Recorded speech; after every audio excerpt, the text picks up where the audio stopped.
But this is sort of like a poll, and this is what I'm getting all over the country. Please, please, we are going to come out with a decision very soon.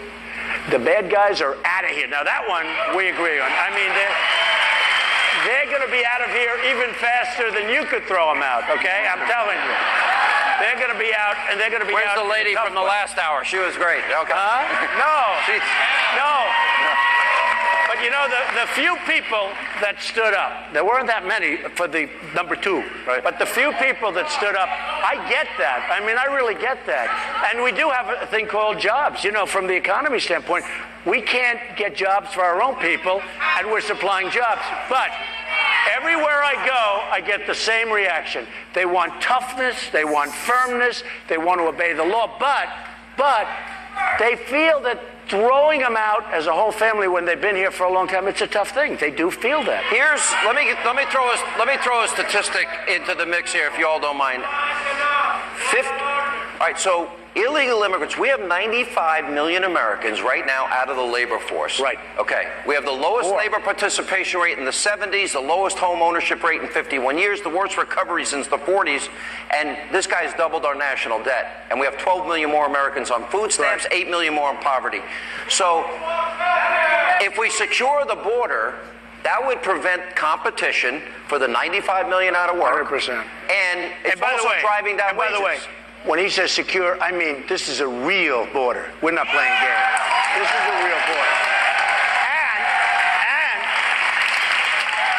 those people that have been working so hard to come into the country and going through the process, we're going to take them in and we're going to cherish them and they're going to love us. We want the ones that want to love us, not the ones that want to create problems. There's one other aspect to this, and then we got to go to break, and that is your extreme vetting. Extreme. Because it's not just vetting. It's not just the border. And we got into this a little last night. If you grow up in a country and you think, by the way, I don't know what your life is like at home. I'm not telling my daughter, my sisters, my wife how to dress. They get to drive a car. They also get to decide for themselves about school and work, etc. We don't discriminate against people that are Jewish, etc. So my question is, I know exactly what your question is. When they come in from Syria and they come in through the migration and we have no idea who they are, we have no idea. They give you phony papers or they don't have any papers. We're not going to allow them to come into this country. Hillary Clinton wants them to pour into the country.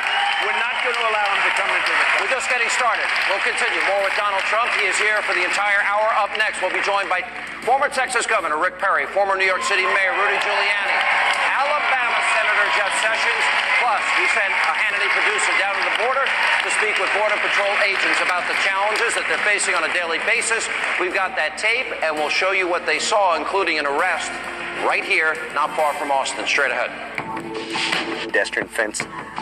People will say that, this won't stop anybody from coming across. And they're right, it won't stop.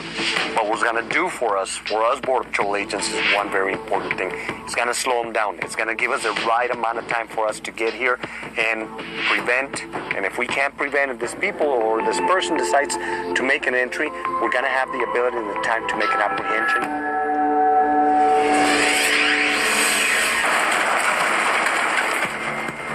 Narcotics and contraband are just part of the border. The important thing is that they don't come across by themselves.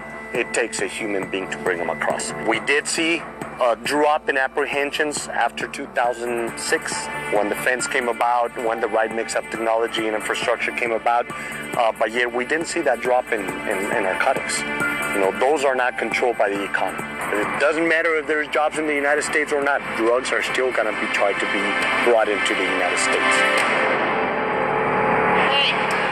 All right, that was a Border Patrol agent talking about drugs being smuggled all across the border. Back in July of 2014, the Texas Department of Public Safety gave me a briefing about the border, along with then Governor Rick Perry. Watch this. 90% of our undocumented aliens that are apprehended along the Texas border occurs here in the Rio Grande Valley. 84% of other than Mexicans that are apprehended in Texas occurs here in the Rio Grande Valley area. The criminal aliens have been responsible for about 642,000 criminal offenses. You've got homicides over 3,000 committed by criminal aliens. Joining us now, former Texas Governor Rick Perry in his home state, New York City Mayor Rudy Giuliani.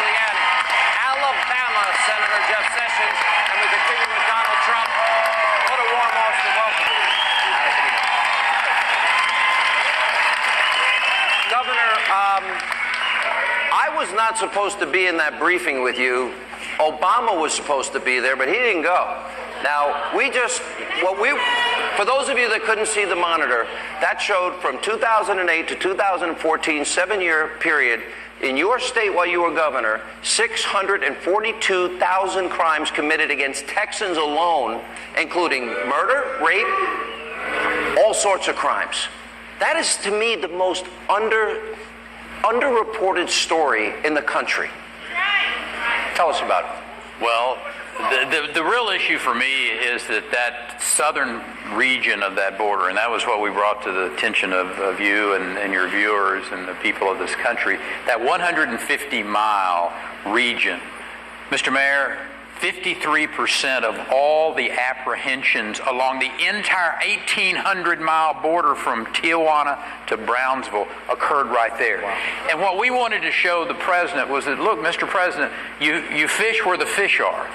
And you go where the problems are. I mean, they get up and they talk about, oh, we put this much money into Border Patrol, or we've done this much, or we've done this much on border security. And the fact is, they're putting the resources in the wrong places. If they would put the resources along that southern region where the real problems are, then you would see extraordinary impacts. And we saw by putting our law enforcement already on the border, driving down those. One thing I do know, when Donald Trump is the President of the United States, we'll have somebody that cares about securing that border. I know that. You know, You'll be there. I've been down to the border, as I said, about a dozen times, all the way from the Rio Grande to San Diego. Drug warehouses, tunnels underneath. I've been in all-terrain vehicles, helicopter, boats with you, horseback. That was a joke. And I was out, and I've seen gang members arrested. When we were doing a show right there in the Rio Grande, a family from El Salvador got arrested 10 feet away from us that day. Governor, he's America's mayor, Rudy Giuliani, good friend of mine. I remember the media went after you with a vengeance like they're going after him. True or false? I remember. They went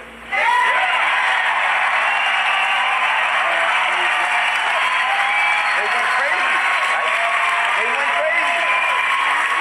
I required them to work 18 hours a week, and I went to all of the different places I could go where the poor people lived, and I said to them, I'm doing it for your good. Because I want you to get up in the morning and go to work. And Rick is absolutely right. The program that helped us the most in reducing crime was the CompStat program. And you know what the CompStat program did? It took our police department, and instead of having them sitting in precincts where there was no crime, the CompStat program, because you analyzed crime every day, moved the police around to where the crime really was. One of the reasons we had so much crime in New York was because we were, as Donald Trump occasionally says, we were stupid. I swear to God, we were stupid. We had the cops, we had them in the wrong place. The crime was taking place on the subway platforms, and we had our police officers in the subway cars.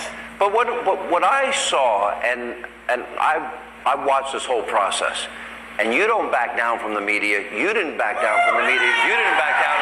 Senator Sessions didn't back down.